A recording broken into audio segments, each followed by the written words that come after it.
Welcome to the Mobile Workforce Podcast, where we sit down and have real conversations with business leaders that have been where you are. During these interviews, we'll dive into what it takes to improve systems and champion processes that maximize performance. Each week, our trailblazing guests share their experiences and understanding of the workforce to help inspire change, challenge our thinking, and share what it takes to successfully travel the road to profitability. Now here's our host, co-founder and chief evangelist of About Time and WorkMax, Mike Merrill. Hello and welcome to the Mobile Workforce Podcast sponsored by About Time Technologies and WorkMax. I am your host, Mike Merrill, and today we have a fantastic guest on that we're really excited about, and that is Mrs. Letitia Hanke. And Letitia is the founder and CEO of ARS Roofing, Gutters, and Solar out of Santa Rosa, California. Letitia has been featured on Mike Rowe's show, Returning the Favor. She's also been on the Kelly Clarkson show, super cool. And she was named Residential Contractor of the Year in 2020 by Roofing Contractor. But Letitia is a lot more than just a construction entrepreneur. She's a founder of the Lime Foundation, a nonprofit organization focused on helping young people in the Santa Rosa area discover real-world opportunities in the trades. Hello, Letitia, and welcome on the podcast. Thank you. I'm happy to be here. Good. Well, so how are you doing today? Pretty good. I'm super happy that it's Friday. Yeah. Yeah, me too. That makes two of us. So you started ARS Roofing back in 2004. Yeah. So we're, 15, almost 20 years now, quite a while. Whew. And you've grown the company up to about 24 employees now. So how did you get started in construction, and what inspired you to take the leap into business for yourself and especially roofing? I wasn't actually really expecting to get into roofing. I was in college. I'm a musician. I'm sure you can see the drums in the back. So I was actually in college at the time for music and performing and recording arts, but I was broke all through my college career. And I needed a really good paying job. And when I was about 20 years old, I applied for a roofing company simply as the receptionist, answering the phones, filing. And I got connected at this wonderful company and started working there. And then after a few years, my boss decided that he wanted to retire and approached me about possibly buying his company, a few years later. And I'm just like, I'm not a roofer. I know how to run a roofing company, but I'm not a roofer. And he's like, don't worry, I'll teach you. And literally a few years later, after being in the field, I was able to get my own contractor's license and started my own business. So that's what happened. Good work. Anyway. Every little girl wants to grow up and be a roofer. I know. Yeah. I knew that when I was 9 years old. I wanted to be a roofer when I grew up. Sure. Love it. So now that you've been doing this for a while, what would you change or do differently if you could start over? What do you learn now that you maybe didn't understand when you first got into this? I was trying, in the very beginning, I didn't really know a lot what I was doing as far as being a business owner. I didn't take a business class. I didn't really know, how to hire employees really, because I got kind of thrown into it really.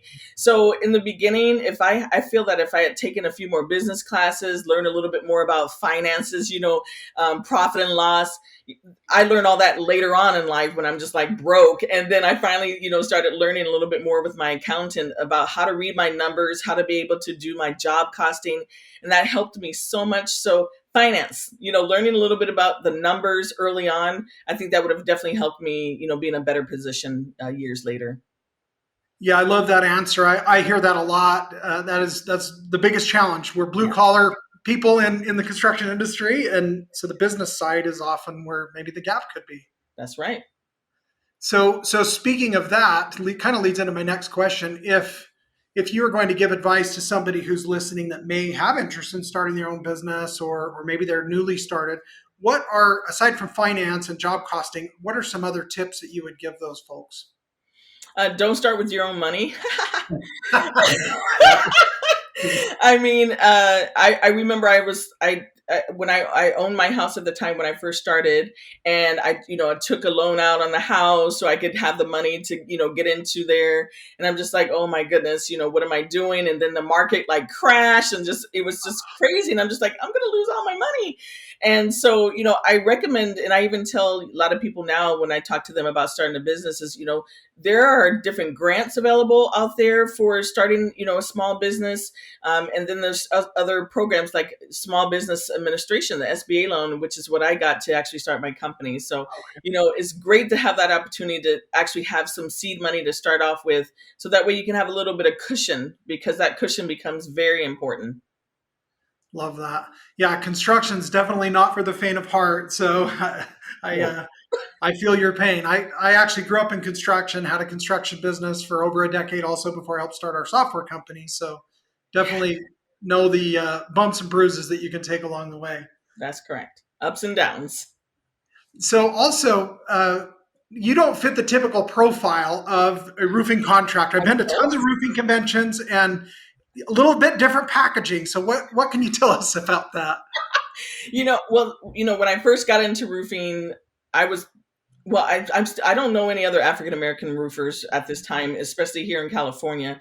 But it was a big challenge for me, getting started as a female, because I'd go to all these different, male dominated, networking events, and it's like all men in there, and I'm walking in, Miss Roofer, and it was a very interesting experience in the very beginning, because they just weren't really accepting me, into the industry, because they're just like, who is this lady that thinks she's a roofer? So it was challenging in the very, very beginning, but I pushed through.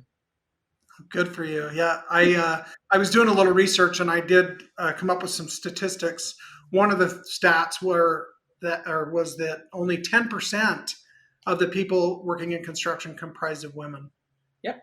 So, and that's overall, right? That's overall. 87% of those, so 8.7 of the 10 were working in office positions. Yes.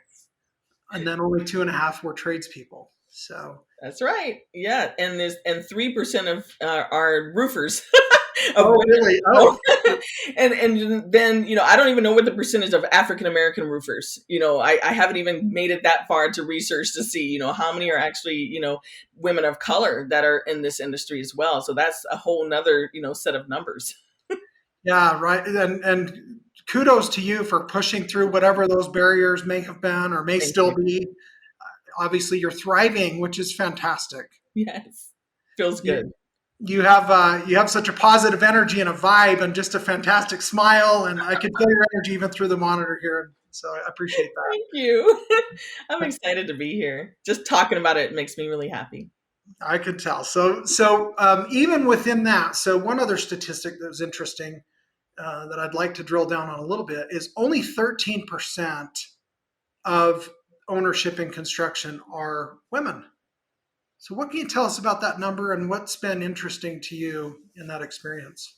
I think it's just because it is a male dominated industry that it's intimidating. I mean, you have to have a really thick skin to really, push forward and keep going in there, because, everyone that you're working with, most of the contractors that I'm working with are, male, or were in the very beginning. Now it's a little different. I've been encountering so many more women, finally getting into the trades.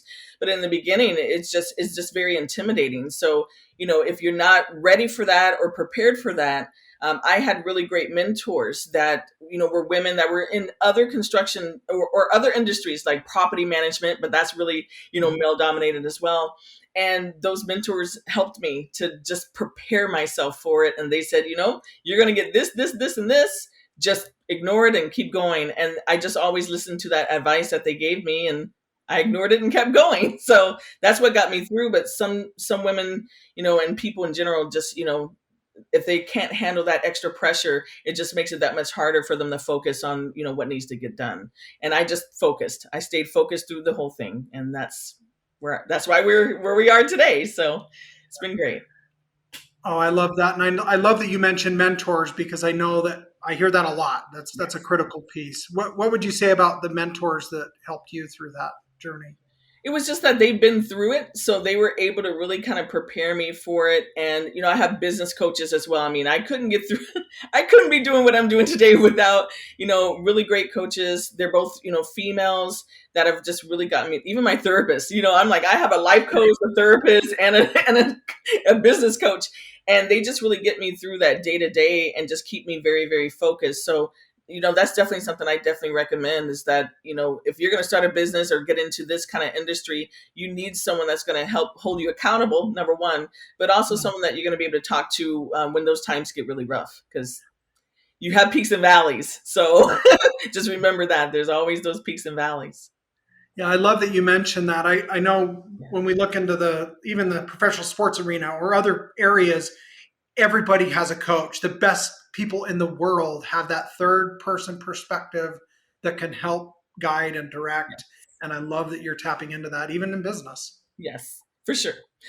It's very important. They give amazing guidance on, the time management, helping me with my time management and being able to have family time, or just my own personal time. I mean, instead of working all the time. So that's my coaches have helped me with that these years.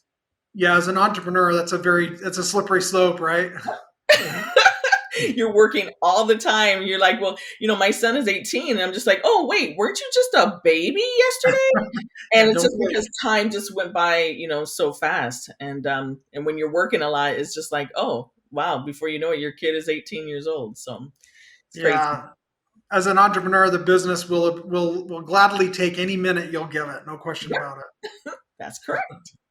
So one of the other statistics that I was able to dig up, 64% is the increase amounts from 24 to 2019 of women-owned businesses. So that's a big number, and that's great to see.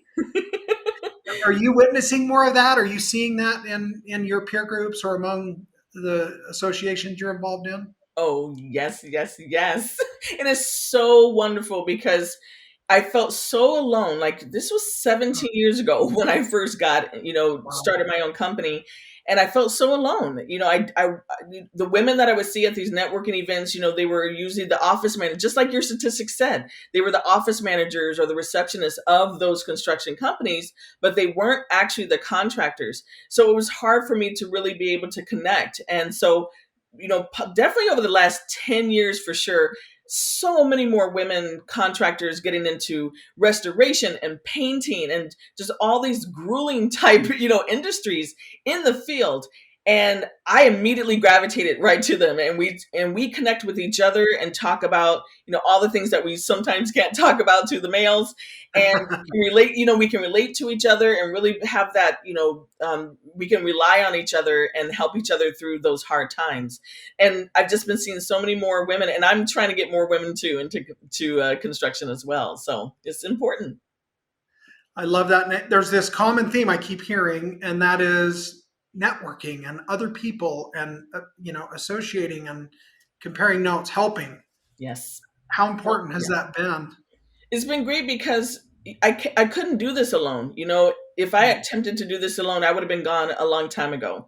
And networking and, talking to other contractors, and this is male or female, just Mhm. talking to them about, best practices. I mean, we're not enemies, even other roofers. I have other roofers that are my friends, and we talk about best practices and, how's it going for you and how's it going, and those things are very helpful for all of us. We don't have to be enemies. We can work together and be able to, create something even better if we're actually working together to make the industry a little better. So that's been very valuable for me to have that networking. Oh, I absolutely love that. So it sounds like things are really moving the right direction, which is just fantastic. Yes. There's still probably some barriers and some challenges. What have you had some experiences where you feel like you didn't get the job or you didn't get something because of these other unique things about you compared to the typical roofer? Yeah. I mean, I touched on it a little bit. Number one, being a female already is just one of those things where, sometimes I've been other contractors have disparaged me. They don't even know who I am, and they're telling customers, "Oh, you don't want to go with her. She doesn't know what she's talking about." But I've had to deal with it as being not only a female, but also being African American. As a female, when I first got into the industry, my very first encounter at a networking function, and back in the day when I first started 17 years ago, I just wanted to be one of the guys. I would wear my jeans and my shirt and my boots, and I'm walking in just trying to be one of the guys, and I was wearing this polo shirt with my logo on it, and we were at this networking event, and one of the general contractors was hanging out with his buddies at the bar, and I just kind of walk up, and they see my logo, and he's like, "Oh, you work for ARS Roofing?" And I'm like, "Oh no, I'm actually the CEO." And he's like, "Ha, from the kitchen to the rooftop, huh?" Oh. And that's what it was like for me in the very beginning, was that. And I'm just like, that was my very first networking event, by the way. The first time I'm stepping out of my comfort zone.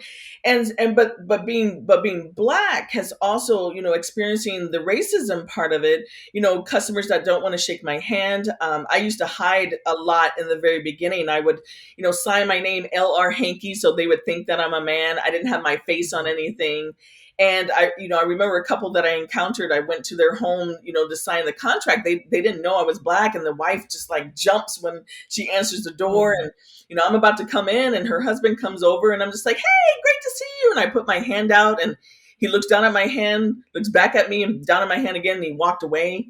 And I'm just like, "Oh my gosh, do I go inside this home or not?" And I go in ready to sign the contract, and she's like, "Oh, I think we're not going to do the roof. We appreciate you coming by." And I'm just like, "Well, I've got the sample boards here, like you asked for, to look at colors. Let's just do that on your way out." And I'm like, "Fine, no problem." And I'm walking out the door, and the homeowner guy, he comes back over, and he says, "I just want to let you know we have an alarm system on our house, and if anyone tries to break in, it's going to go off really loud." And that's what he said to me as I'm walking out the door. And that's the kind of stuff that I've had to overcome and get through. But that day when that happened, that was about 8 years ago. That changed my life forever, because I literally went back to my office. And by the way, I told him, "Thank you very much for that information." Just, I went back to my office, took his contract, put it through the shredder, and then I completely rebranded my business. I put my face literally on everything. I mean, if you go to my website, like, my face is everywhere. And then I changed my name to Letitia Hanke, and I kind of came out, and in so many ways, because it was my way of being able to say, "Okay, I'm not going to hide anymore." And my business literally catapulted, from that day, because now people wanted to support a Black-owned business, and they wanted to support a woman-owned business. And that's how we've climbed to the top. So I should be thanking them for that. But that's what I've dealt with, over the years. So. Wow, what a difficult and yet incredible experience. Good for you for Thank you. being strong, right? Doubling down. Strong through, yes, for sure. And owning it. I absolutely love that. And Yes. I'm very inspired by that. What advice would you give to other construction leaders that are trying to, especially women that are trying to break into this? I mean, what can they do to be proud up front and own that earlier? It's a great industry to be in, construction in general, but I love roofing. I think it's just a really beautiful art form. And anyone who wants to break into construction, you just need to believe that you can do it. I mean, I was 20 something years old when I first started training in roofing, and I didn't think that was something I would ever do. It was never on my mind to actually own a roofing company. I knew I wanted to own a business. I've always known that I wanted to be a business owner. I was a little entrepreneur when I was younger, but I just took that chance and took that risk, and then it all paid off in the long run. So it's really just being willing to take that chance and that risk and trying it out. And if it fails, it's okay. Being okay with failure is all right. And what if it doesn't fail? What if it ends up being a multi-million-dollar company? Just take that chance and that risk and go for it. Oh, I love it. Good for you. I love how you, again, have continued to just buckle down and persevere and push through, even among such ugliness and divisiveness. That I can't believe in, even whether it was 7 or 8 years ago, or, I can't believe in the last 20 years that could even happen. Yeah, I know. It's hard. It's still there, but you put, now it's different because everyone knows I'm Black. So it's Yeah. great, so I don't really have that many issues, anymore. And they know I'm female right off. I think that was just a great decision to make. And now I don't have that trouble. They know who I am when they call me. So it's been great. It's actually been a blessing. So again, I should be knocking back on their door and thanking them for that. So. Good for you. I love that. I hope they listen to this. Yes, I hope you're listening. So what advice would you give to companies that want to hire a more diverse workforce and want to help to improve those areas that we clearly still have room for improvement as a country and as an industry? I think it's about changing your mindset. I know when I'm talking to contractors or talking about a contractor, a lot of times they say he instead of Mm, they. Is just starting to be more inclusive. There are a lot of females and young females that simply don't know that they can be in this type of industry because we're not telling them that. They're not hearing that, and so we've got to change ourselves. Into always thinking that it's a he thing. It's not a he thing. It's a they thing. And if you want to be, have more diversity, you need to do more outreach. So diversity is in many different levels. As far as diversity goes, diversity is in many different ways. It's not just, your color or your race, but it's also, whether you're hiring women, people young and old, LGBTQ community. Diversity is a big whole thing. And unless you're reaching out to those communities to join your team, you're going to always be seeing the same people. So I just always make a little extra effort to make sure that I have a very well diverse team at my company. So well, you're a great example to many of the rest of us, and I appreciate you sharing that with thank you. so many great efforts. You're doing so much good work. I don't know how do you ever even sleep? No. Doesn't sound like it. My coach helped me get sleep. My business coach, she's like, okay, so at this time you go to bed, and at this time you wake up in the morning and start work all over again. Yeah, she helped me be able to actually go to bed at a regular, normal people's time. So yeah, I have good work and home life balance now that I've had some really good coaches in my life. Good for you. So with ARS, tell me in 2021, what are you excited about? What's next? What's new? Ooh, 2021. What's next is just getting through this pandemic. Number one, I mean, just I heard I'm that. looking for that. I'm looking forward to getting back. At my company, my team, we do quarterly events. So we do like team camping trips and bowling nights and stuff. So I'm actually really looking forward to being able to do that again. With my team because that helps us just be able to be a family together. I have a really fun speaking engagement coming up for the 2020 Roofer of the Year. That's coming up in Texas in September. Oh, cool. Keynote speaker, and that's a really big thing for me because I'm actually going to be talking to my peers of roofers around the country. Whew. And that is huge for me through all these years to be able to do that. So I'm looking forward to it. I'm very nervous at the same time.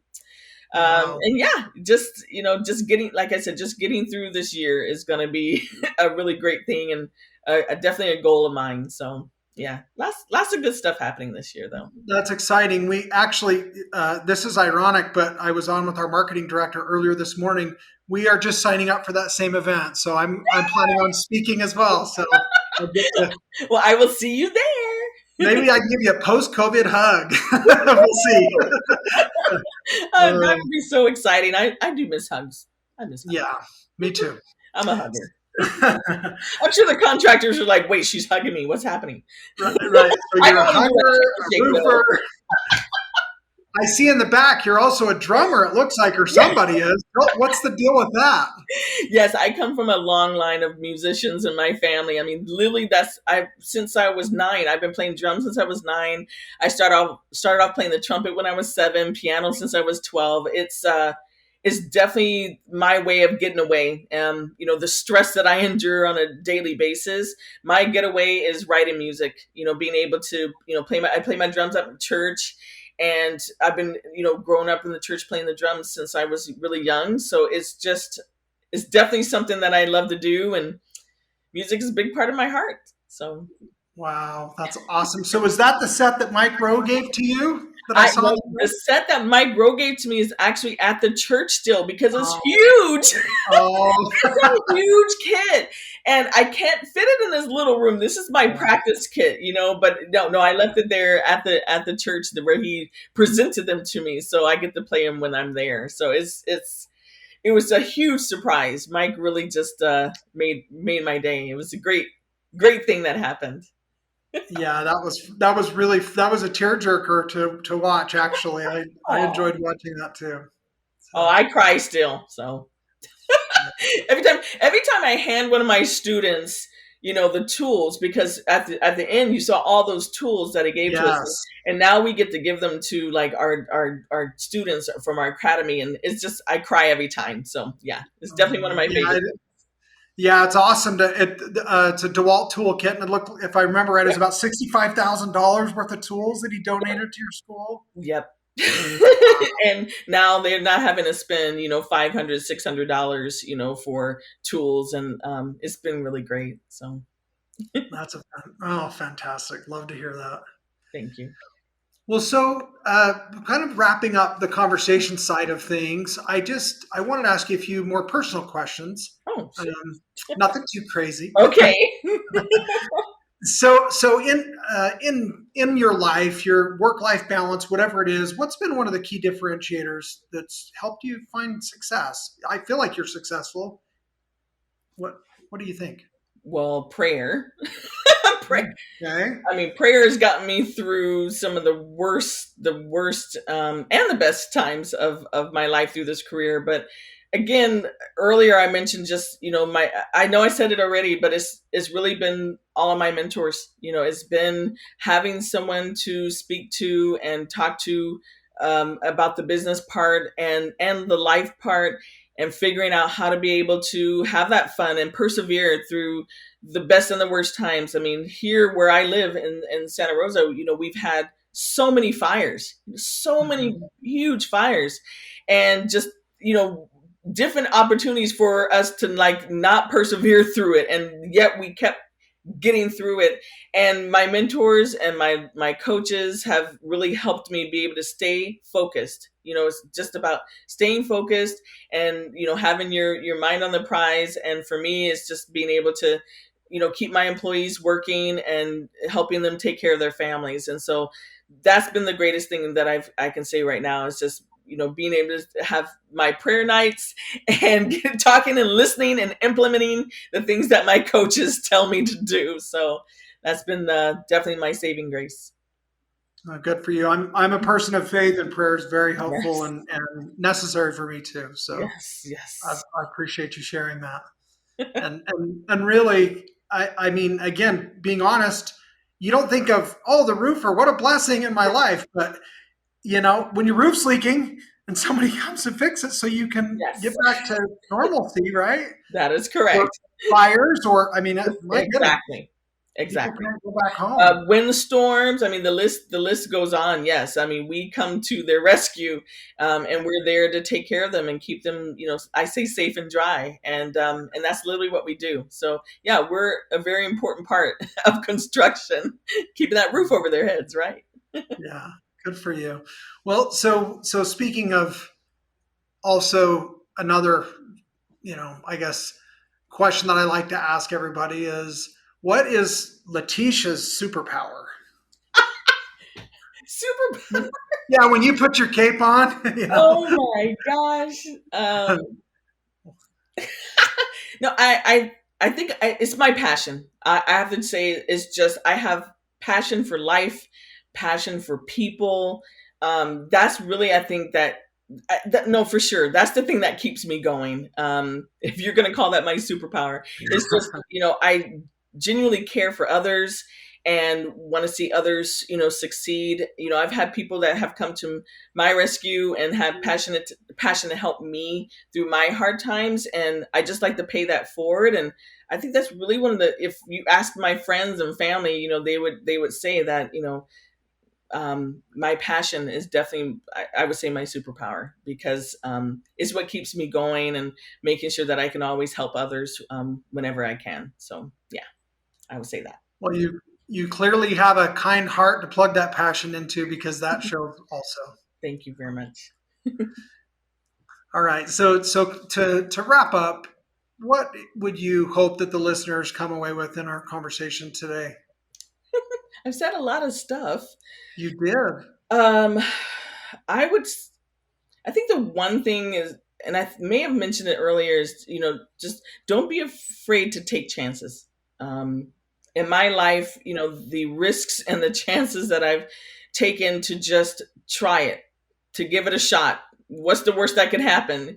That's literally what I've been doing through this whole journey, and just listening to my gut and saying, okay, this this is something I could do. And I really feel that if you just are willing to take that risk and take that chance, it could turn out to be something absolutely amazing. Absolutely amazing. And I can literally say that's what's happened for me. So, yeah. Wow. Well, thank you, Letitia. You are such an inspiration, and I just appreciate the opportunity to kindle a friendship. I hope we see each other in September and get a chance to talk again before that. We will, for sure. 100%. I'm looking forward to it. Yeah, in fact, we've talked about this before. We're going to record a second episode about Letitia's foundation called the Lime Foundation, right? Yes, exactly. So stay tuned for that. We're going to do that next and release that in a second episode so we can focus more on the great work she's doing there. Yay, thank you. All right. Thanks again, Letitia, and we'll talk to you again very soon. Bye-bye. Thank you. All right. And thank you to the listeners for joining us today on the Mobile Workforce Podcast, sponsored by About Time Technologies and WorkMax. If you enjoyed the conversation that Letitia and I had today, please follow us on Instagram at WorkMax_ and on LinkedIn at WorkMax. And give us a 5-star rating and a review on the podcast platform that you listen to this episode on. Those ratings and reviews are very helpful for us to continue to bring valued guests and these valuable conversations to not only help you improve your business, but improve your life.